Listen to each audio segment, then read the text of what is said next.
In today's world, receiving a formal education is not the most glorified thing to do right now.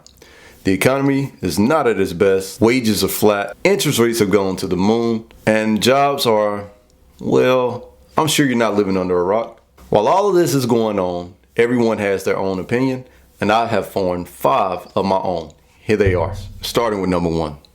Life is a series of trial and error. We try things that may work or may not work, but we will not be able to determine what contributes to our success until we implement the things we think may work. So for example, take me.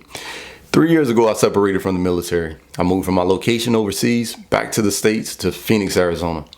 And I was doing a skill bridge program in car sales. Well, during that time, I found a few things out about myself and about sales. So I found out that I thoroughly liked sales. I enjoyed my time at the car lot selling vehicles. I exceeded my expectations in 2 weeks. And so, I was very excited. And there's nothing, let me tell you, there's nothing like getting a sale when it's your job. Even if it's not your job, I've just sold things around the house and I've gotten excited. But in car sales, when it's your job, when you're earning a commission, when you're earning a paycheck to support your family, support yourself, that's a big deal. And being able to do that day in and day out, you may not get a sale every day. You know what I'm saying? The professionals, they may not get a sale every day. That's just how it goes. But when you do, you get that big rush of adrenaline. But during my time, I sold cars to people who weren't, in the best financial position. And this is how I looked at it then. And, I felt kind of bad. So I was like, you know what? I like sales, but I need to find something else I can sell if I'm going to stay in this, in the sales field. But that wasn't my sole reason for, shying away from sales. I actually had some situations, finances, as well as a housing situation that drove me away from that area. And I had to look for something else because I needed money right then at that time. But selling cars to individuals, like who were not in the best financial position, I think, I realized that I had too big of a heart. And now looking back at that, my feelings have changed because it wasn't my job to assess anyone's finances on that job. My job was to, when the customer came on that lot, get them in a vehicle. Do not let them leave without talking. If I let them leave without talking to one of the managers, if they see them leaving the lot after I just got done talking to them and I didn't bring them inside, well then, hey, I'm getting in trouble. You know what I'm saying? I'm getting yelled at for letting the customer leave the lot because our job is when they come on the lot, hey, you came over here for something. Let's get you what you want. You know what I'm saying? So yeah, I had a situation. If you remember the story I told you, the first vehicle that I sold, I guess the gentleman, came in on his own. He had a wife, big family. And I guess the wife didn't like the car. But they were in a financial situation, I think. So I sold him what he wanted at the time, or what he thought he wanted, and what he could afford.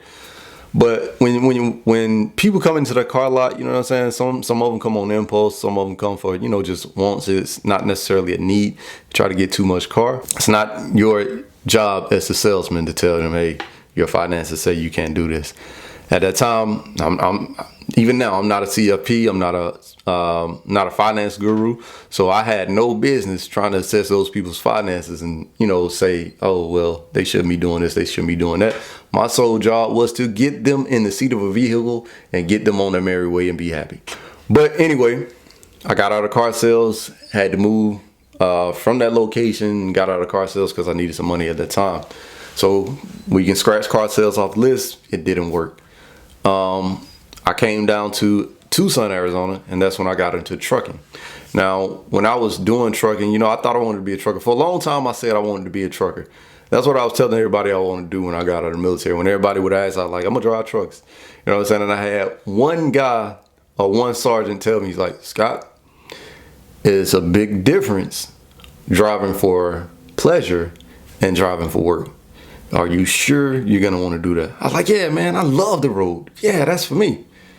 Man, if y'all watch my last video, or not my last video, but one of my videos where I was talking about I quit trucking after 2 days over the road.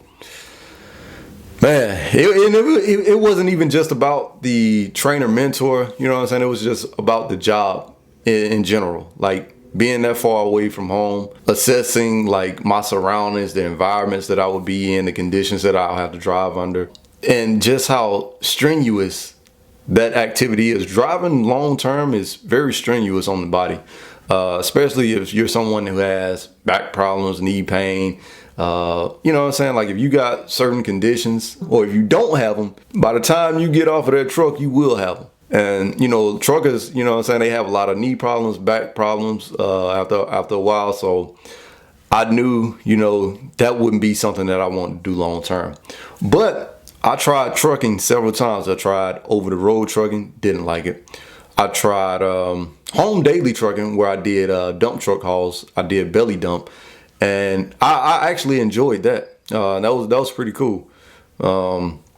Didn't have to unload anything, you know what I'm saying? Just go. I stayed in the truck pretty much all day, but I had more opportunity to get out of the truck. You know what I'm saying? Like I had more time to get out and stretch my legs. Over the road, you don't have too much time to do that. But, you know, whenever I dropped my load, or, you know, was going to get a load, if I was, you know, in line waiting, I was able to at least go to the porta potty and get out, stand up for a minute, stretch my legs, rest my eyes, or whatever the case may have been at the time. But I also tried another form of trucking after that. And yeah, I just decided after that third time trying just several different types of trucking, I was like, you know what? Trucking isn't for me. I'm going to go back to school. And so I tried school again, right? So we have to try things, you know what I'm saying? We won't know what's going to work until we try certain things. So if you're in a position and it seems like it's not working, well, move on to the next one. Or you can simply change your opinion about what you're doing. So moving on to number two, here we are. Reading is important, but how you read is paramount to your evolution. So sometimes we read to get through school, and sometimes we read for pleasure. So those are two totally different types of reading. So when you're reading for school, you're actually trying to remember information. It's actually, for me, it's harder to try to recall that information when I'm reading for school, because a lot of that material is dry. And then when I'm reading for pleasure, you know, I can recall stuff from memory just like that, because I'm interested, I'm invested in it, and it's not so much stress on me at the time. So you want to be, when you read, you want to be able to retain that information, and you want to actually learn something. So when you're reading, just try different practices. I'll probably make a video in the future on how I learned how to read to recall more information. But just always remember, you read with intent, and you're reading with intent to learn. So pick up something that you can learn from, pick up something that you can grow from. Moving on to lesson number 3. Continued education can enhance forward thinking and innovation. In my experience, when I'm reading material or trying to learn or retain information, I look for things that I can apply in my own personal life. So for example, in my human resources management class, I took the HR manager's process of strategic planning, and I applied that to my life for goal setting. So that is a process that they use for job analysis and job design, performance evaluations, and things of that nature. And that's something that sparked my ingenuity as to how I can plan my day and plan my future. Lesson number 4. You're only one lesson away from achieving your maximum growth potential. Earlier last year, I took a class on ethics and moral reasoning, and I learned a lot from that class. It was a lot of Greek reading, stuff that I'm not particularly a big fan of, or I wasn't at that time. But I learned a lot of material from that class, and one thing that I learned is I'm not a dummy. I was, in the beginning when I started school again last year, I was having trouble grasping the understanding of what I was reading, so I had to learn how to read, and in that class they teach you how to read. And there's nothing wrong with having to read out loud. There's nothing wrong with having to read information several times, and there's nothing with having to take a break and reattack reading again so that you understand the material and retain it. But in that class, it was teaching us how one should live. It was teaching ethics and moral reasoning, you know, living with morals and how to treat one another, and how to assess certain situations and put your actions into play. And I like the teachings of Immanuel Kant. His principles were under deontology, and I liked his formulas for universal law, and I think it was the formula for humanity. If I remember correctly, the formula of universal law was stating that you should never do something that you couldn't will to be universal law. So if you couldn't see someone else doing it, or it becoming a law for everyone else to do it, then you shouldn't do it. So if we take stealing, for example, or killing, If you feel like you had to kill someone every time someone made you mad, could you will that into be universal law? Could you see other people doing that? Every time someone got mad at someone, their course of action would be to kill them. Well, if we did that, we'd be living in complete chaos, and that would be the norm, where you make me mad, you say one thing to make me mad, and I'm gonna take your life away.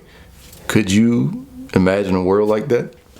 And the formula for humanity was something along the lines saying that you should treat people with respect and treat them as a ends and never as a means. So don't treat people merely as a way of achieving a personal desire of your own. Treat them as an ends, not as a means. So don't treat anyone or don't befriend anyone for your own personal gain. And moving on to lesson number 5, the last lesson is be intentional about everything in life. If we look around on social media, everything's a joke. You know, sometimes good joke is needed to take the edge off of life. You know, you had a bad day, you need something, you know, to just give you a little laugh. You know, that's cool. But, you know, when it comes to learning things or doing certain things, meeting people, talking to people, be intentional about it. You know, when you're intentional, it can take you far. And, you know, you're actually respecting what you're doing. So just do everything with good intention and, you know, with a purpose. So it's safe to say that I think you can still benefit and thrive by going to college. However, I do understand that not everyone has the funds available to pay for college, and not everyone wants to take out a burdensome long-term loan that they'll be paying back for a period of 10 plus years. However, there are other avenues that you could take to pay for classes to get through college that I would recommend. And that wraps up our video for today, folks. If you enjoyed this video today, please leave me a thumbs up. Drop a comment down below if you're a student or if you're considering going to college. If you're a student, please let me know what you think of going to college right now in today's economy, and let me know what avenues you're taking to pay for college. If you're a future student, please let me know what field of study you're considering and what are your expectations for college. And if you haven't already, please consider subscribing to the channel and share this video to a friend in need. And we'll see you on the next one. Peace.